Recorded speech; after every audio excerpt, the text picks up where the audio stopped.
O come Emmanuel.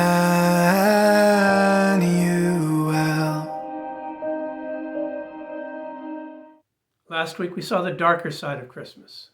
This week we're going to look at the wonder and the glory of Christmas. Hi, this is Fred VK with the Blue Ridge Bible Talks. Welcome to my living room.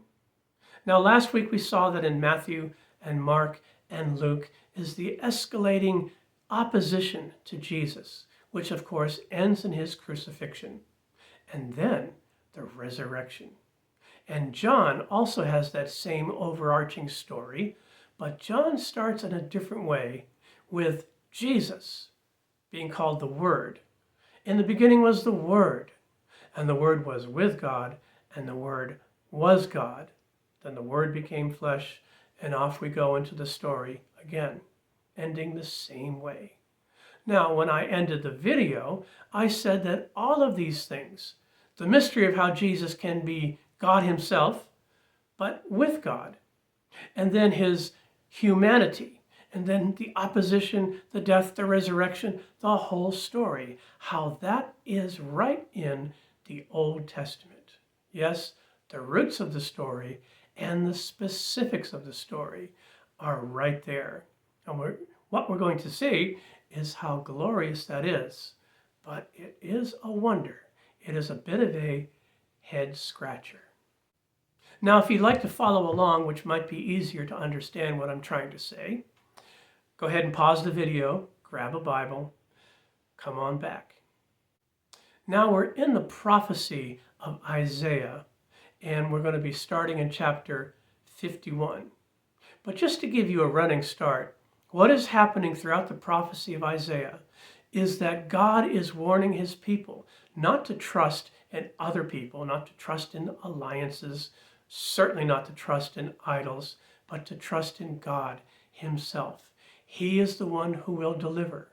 But you see, there's long stretches where it just doesn't appear that God is doing much of anything.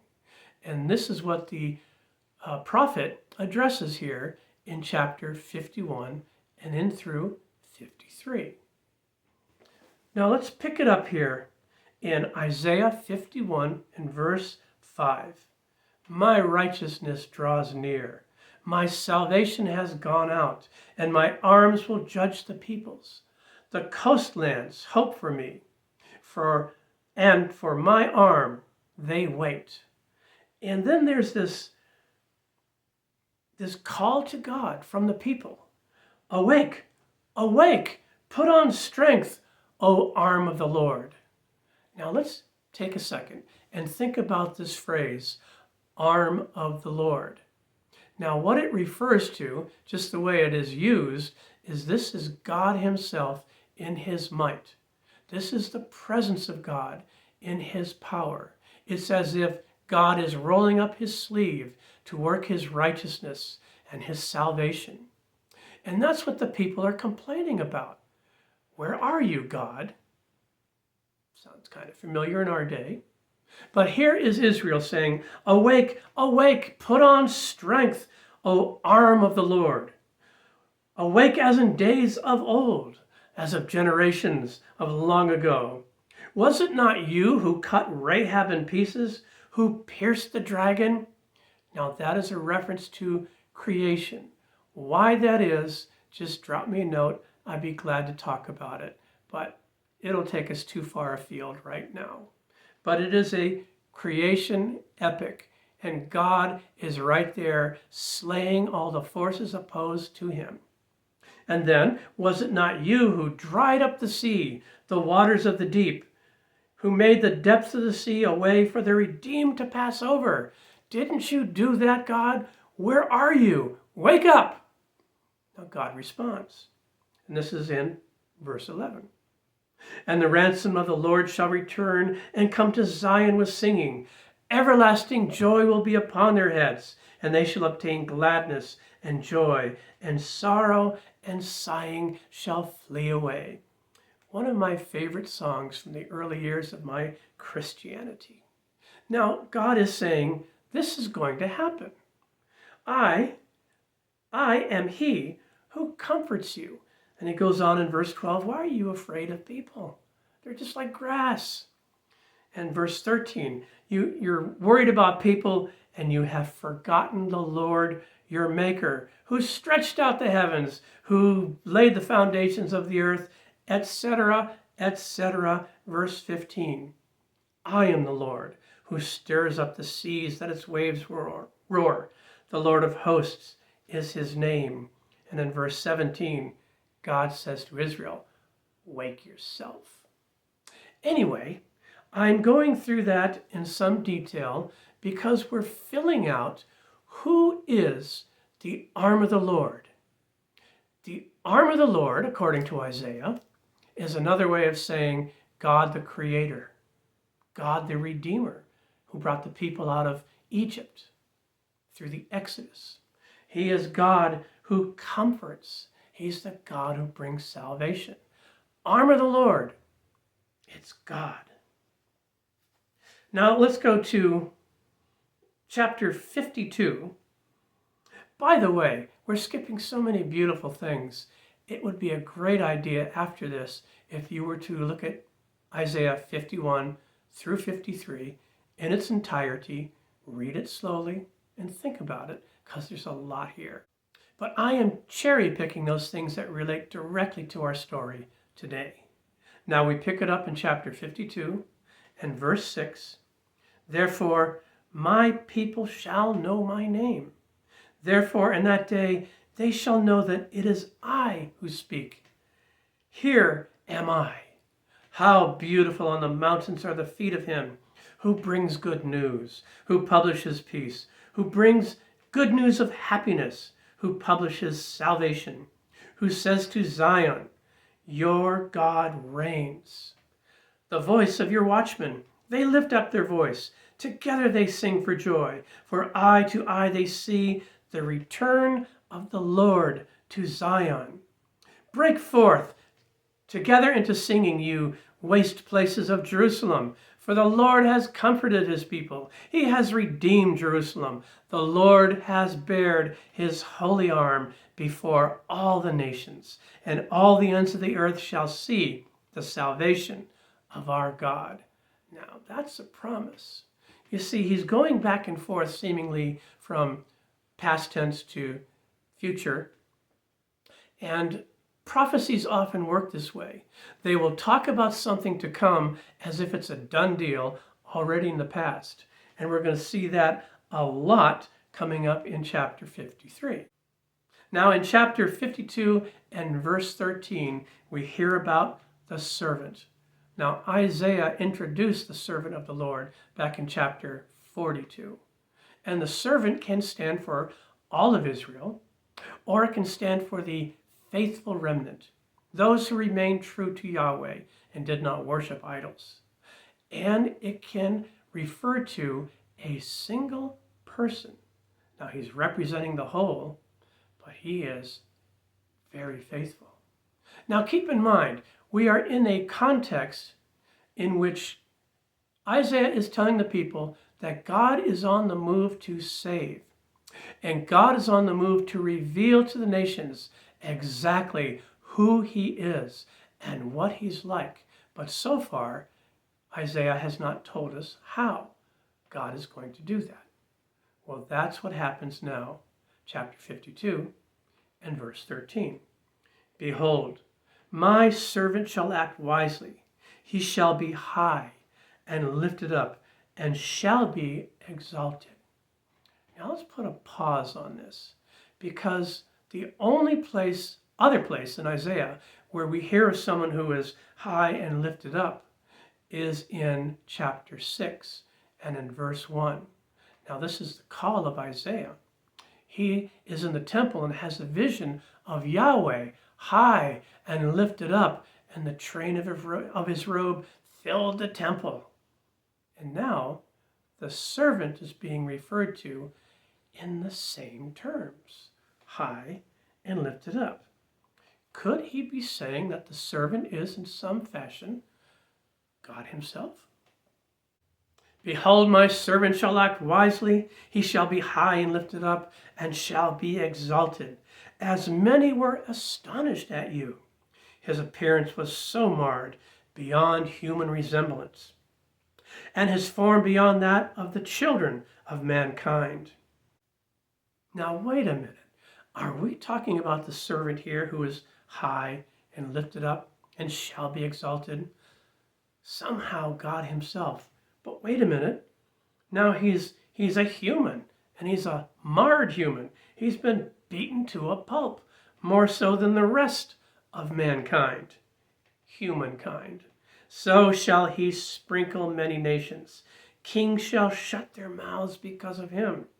For that which has not been told them, they see, and that which they have not heard, they understand.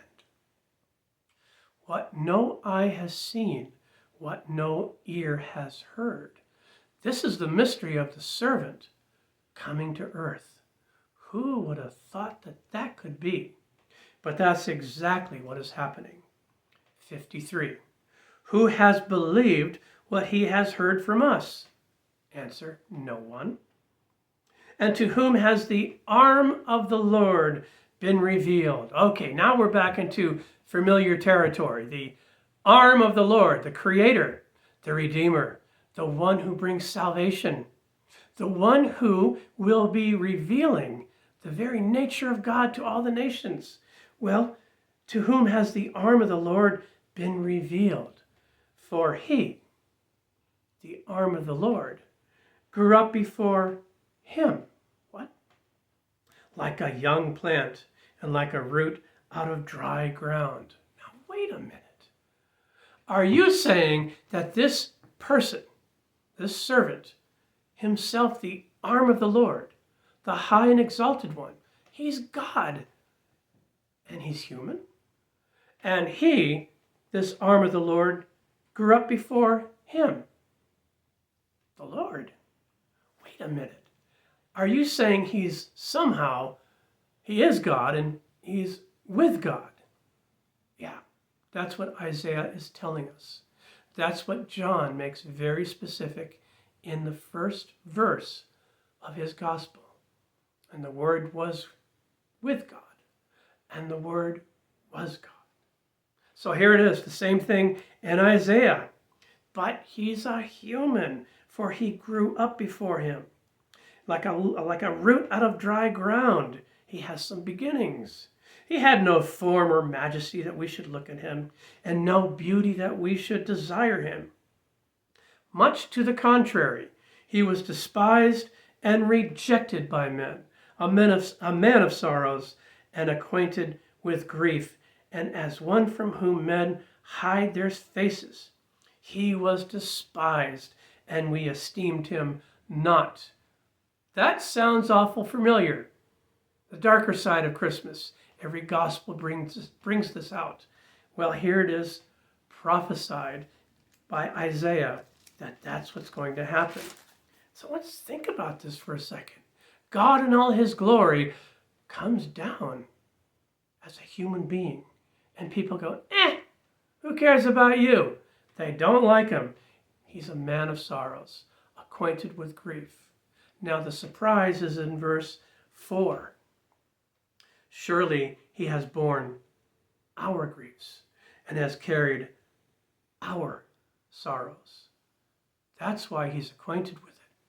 Here is God himself walking the earth, his own creation, and taking the brunt of the hatred of people towards him.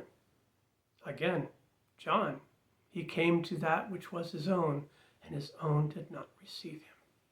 Well, they're not receiving him here. We esteemed him stricken, smitten by God, and afflicted, but he was wounded for our transgressions. He was crushed for our iniquities. Upon him was the chastisement that brought us peace, and with his stripes we are healed. Now, this is a theme that runs throughout chapter 53. I'm not going to read every one. You can do that on your own, but you'll see how many times, well, look at one more perhaps, but how many times this idea of Jesus, well, the servant rather, dying not for himself, but dying for others. And dying, he definitely does. Look at verse 8. By oppression and judgment he was taken away. Now that's death language, but he gets more specific.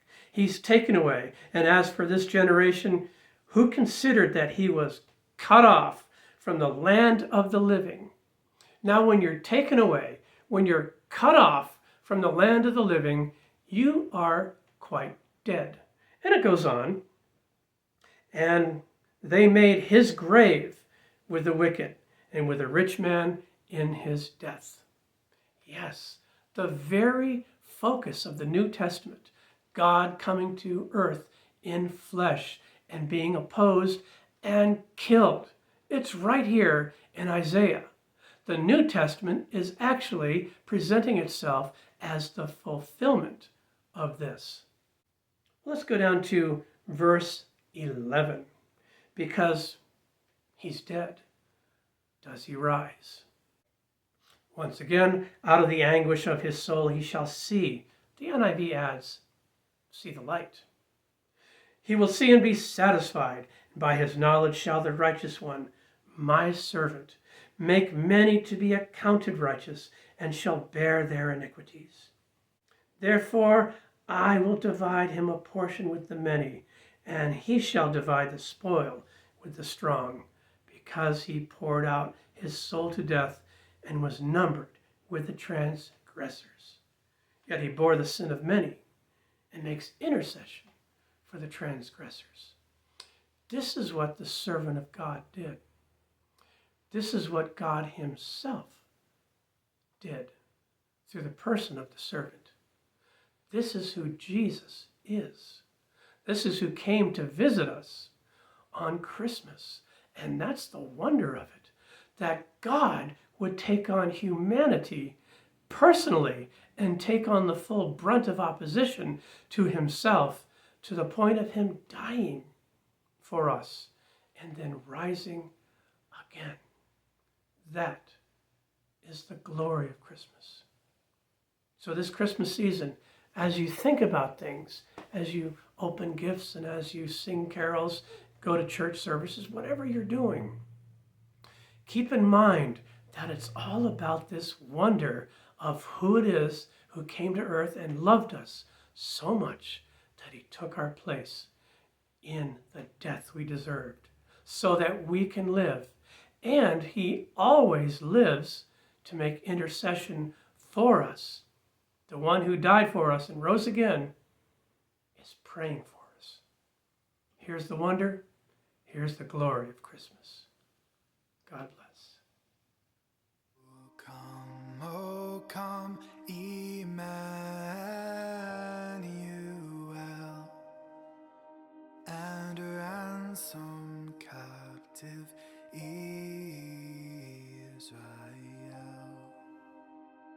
The mourns in lowly exile here, until the Son of God appears. Rejoice, rejoice, Emmanuel shall come.